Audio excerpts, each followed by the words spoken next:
What's up, everybody, and welcome to the Game On Improve Your Health podcast. Tonight's episode journey is being guided by none other than your host, Austin J, or hallucinodream, if you know him from the gaming community, and his lovely wife, Christina, or the Warden, if you know her from the gaming community. And tonight's episode topic is on gym lingo and misconceptions. Thank you for listening and enjoy the episode.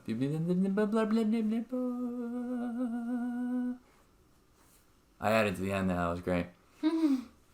We're doing this episode incredibly late, so we just want to throw it out there that if you guys are listening to this and you are just listening and listening some more, that's why. So we're going to get into some gym lingo and some misconceptions. I wanted to do this for quite some time now because of the amount of confusion, and that's why we're doing the podcast, is to clear up the confusion. Now, a lot of people like to give information that the average person needs to grab a dictionary for to understand it, or become a personal trainer themselves to understand what is going on and what people are talking about. So we want to clarify some of the gym lingo, and we want to get over some of the misconceptions that might be going around in the gym scene, in the nutrition scene, in the health and wellness scene in general. So Get started. We're going to get started. I was going to pass it over to you. I was waiting for you to tell me if you don't want me to. Yeah, why don't you just start? Okay, I'm going to start. We're going to start with the lingo. So the first thing, and this, I've seen this a couple of different times and heard of this, is what I really mean, not seeing it, but He's seen people say this so many times. Oh yeah. So there are some people who don't know in the gym, personal trainers, people who are seasoned, people, you read it online, everything, they use these gym terms, reps and sets, circuits, and just lost my train of thought. Like hit. Yeah, hit, and then the one that starts with a P. Why can't I think of it? Anyways, there's all these Pilates. There's all these other terms that people use, and some people might not know what that means, especially if it's used in regards to a workout. So we're going to just go over the basics of that for those who might not know, and then for those who do know, maybe just a refresher. Yeah. So if you're looking up a workout routine, especially if you're starting at the gym, and we've gone over, start slow and all the tips, you can listen to our episodes, but we did not go over the lingo. Maybe you should have done that. Sorry. But you're going to read, especially when you look up online, or if you go talk to a personal trainer, which we have recommended several times, you are going to find workout routines that are split up into days, of course, the work days and then the rest days. And then those days are split up into sets and reps of different workouts. Now, what are sets and reps? The sets are the actual workout that you are doing, right? So, and the reps are the amount of that workout in that set that you are doing. So an example would be 8 reps, or 3 sets. The example. You do the example. So ones we always do. I was going to do 3-8, but I was doing it backwards. Hey, it's very late. I know. It's all right. All right. So we'll just keep it super basic. So say that you wanted to do 3 sets of 10 squats. So you would do 10 squats. Put the reps in there so they can. So 10 reps of squats. So you would do 10 squats. And then you would more than likely rest. So that would be 1 whole set. And then you would start your second set of 10 reps of squats. Does that make sense? Yeah. I mean, you're asking me, yes. But if you're asking them, we can wait. We'll be waiting a lot of time. Yeah. So that's exactly it. And reps is short for repetitions. So if you remember that, then all you gotta really do is remember repetitions, because sets is short for sets, and you will be able to put 2 and 2 together. That 3 sets of 8 or 3 sets of 10 squats. Whether the reps is in there or not, you know that the 3 sets is the amount of sets of the 10 that you're going to do of those squats. So, and sometimes there will be some routines that will, again, if you're starting slow, you'll normally have like a rest in between each of your sets. So sets, all your reps, all your repetitions that you do, your 10 repetitions are all split by generally rest. Now you wouldn't do rest if you were doing a different workout that we'll get into, but generally you're going to want to rest, and that will vary depending on your level of how activity, what you're doing, how long you've been working out, and what your goals are. So that's all going to vary. And I obviously gave just a super basic example of one exercise, but a set could have multiple different exercises in it, correct?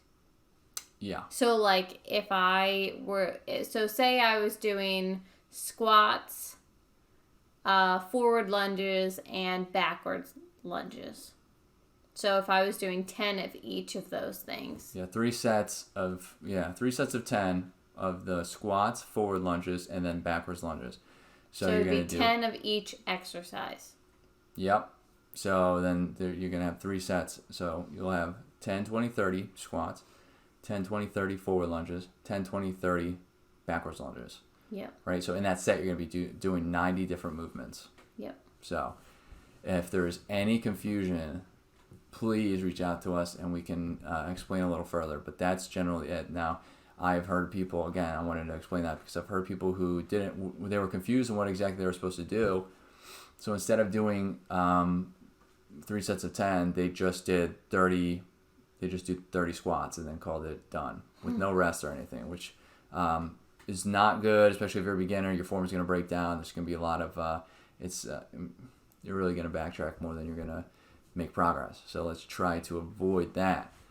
Again, if you're ever confused on something, especially if you're in a gym or people who work out, or just online communities, Facebook, Instagram, whatever, reach out to somebody and ask. If you're looking up routines and stuff, and you're confused on what exactly it's trying to tell you, ask somebody. Say, hey, don't be afraid to just ask questions. What does this mean? How this is written out? So I can go ahead and do this. And if somebody reached out to me on one of the social media platforms, I would instantly answer them, and I would go into full detail, and then ask if they had any more questions. They could reach out, to me, of course, as many times as they need to. I'd love to answer those questions for them. But so that's sets and reps, and we'll go into HIIT, which is high intensity interval training. We're gonna go to circuits and supersets. Those are 3 other terms. HIIT would be classified. I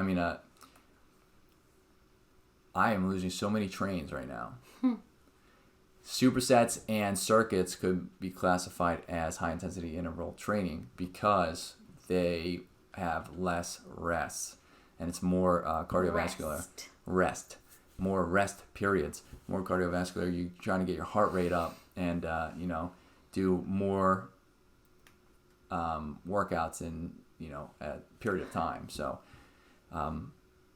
those who are watching live, we are watching our daughter jump around in the bed right now. She's in a crib. She's Sorry, in a crib, not a bed. She's in a crib. So little side note, she's hearing us talk about working out, and she remembered that she didn't do that today. So she's like a little octopus. So she like lifts her pillow up for her to crawl under, and then she like always leaves her stuffed animal behind. But then you just see her arm just like shoot out, and she like shoot out from under the pillow, snatches it up, and then brings it under her layer. She likes to bury herself. She doesn't have the elephant right now. Yeah, the elephant is taking a bath. So she's probably like, where the heck? Yeah, probably confused. Ooh. So, but yeah, so we're gonna get into so high intensity interval training. That is a loaded term. There's a lot of different things you can do. CrossFit's one of them. That's HIIT. And then you can do circuit workouts, which would be HIIT, and a variety of other ones. We're not going to get into all the different HIITs you can do, but we're going to get into circuits and supersets. A circuit would be 3 or 4 workouts that you don't do any rest in. So the squats, forward lunges, backward lunges, and then, you can do just those, or push-ups, right? So we want to do 5 of each of those, and then we'll rest for, 10, 15 seconds, right? Or 30 if you're brand new.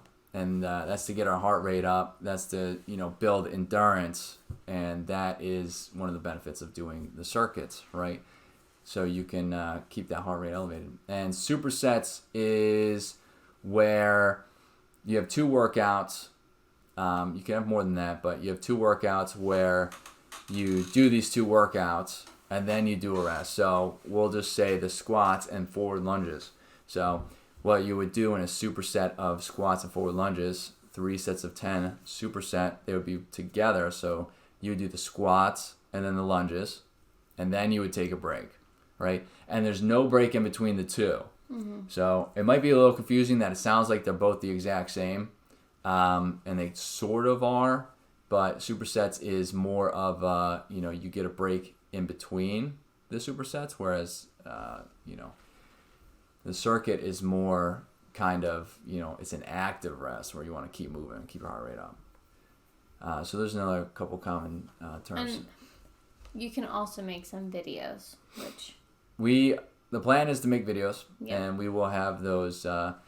So in the time of this being aired on live YouTube and Twitch and on the podcast platforms, we are going to be traveling for quite some time.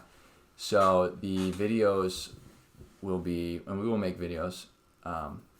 They will be posted probably October, November. So if you need videos before that, by all means reach out and we can, I will make a very good quality video for my phone.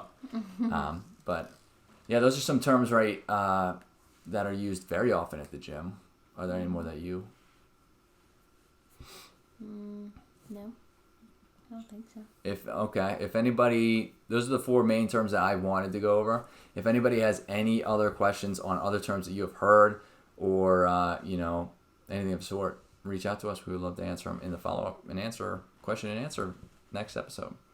So we're going to hop into misconceptions and stuff like that. We're going to do that in regards to gym, workouts, fitness, and, nutrition. So, let's hear it. You got anything? No, you're going first. You're super tired. One of the things. No, I'm just watching our kid. You're super tired. I see. I'm not super tired. One of the things I wanted to talk about as a misconception is there's a lot of women that start working out and they start doing resistance routines. Resistance? Yeah.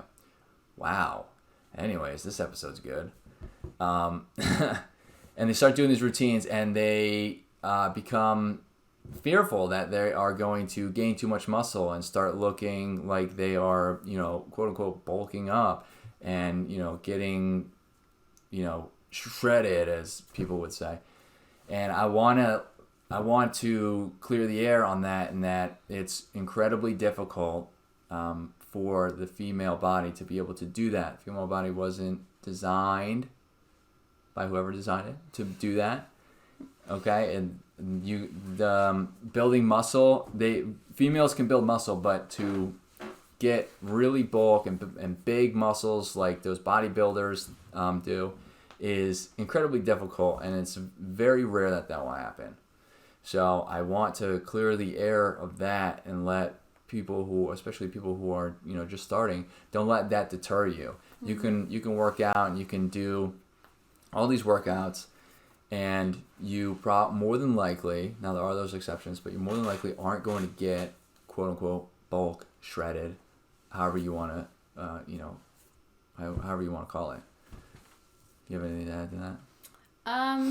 Well, I think another misconception is that like once you start hitting the gym, especially if you're a woman, because I've gone through those fears of like before we had our daughter, we were doing Spartan races a lot. I was lifting a lot heavier than I ever did. I was running more, and so you do like naturally like I don't want to lose like I felt like my femininity. I didn't want to like get bulky or anything like that. So yeah, it definitely doesn't just happen like that, where I swear like people like you do one crunch and you have another ab, you know. That's, you know, not the norm. So, but something that I feel like also kind of goes hand in hand with that is nutrition. And in order to get that, like that shredded look or like that super lean look, not all the time, but most of the time, it really comes down to nutrition, not necessarily just fitness. Yeah, I mean, that goes, I mean, I think nutrition is that goes incredibly hand in important. hand with everything. Yeah, but like, nutrition is important for every aspect of when you're, you know, lifting and going. Yeah. There's a bug flying around if you just saw that. Anyways, it almost went into my mouth. But nutrition is very important. So if you're not eating properly, you really won't gain the muscle that you need to. You might not you might not recover as fast as you need to or want to, and you know, you might not. Contrary to popular belief, well, actually, I want to get into that after this, but yeah. So you just might not make the progress without doing the two. There's I would say there's a little more aspects in this, but the trifecta is sleep, nutrition, and activity, physical activity. Resistance training being one of the most beneficial. So, what are you looking at? This is my bouncy ball. I'm on my yoga ball. So balancing the three is crucial. So, I like that one. Nutrition definitely goes hand in hand with that. Another misconception I want to talk about that leads into that is that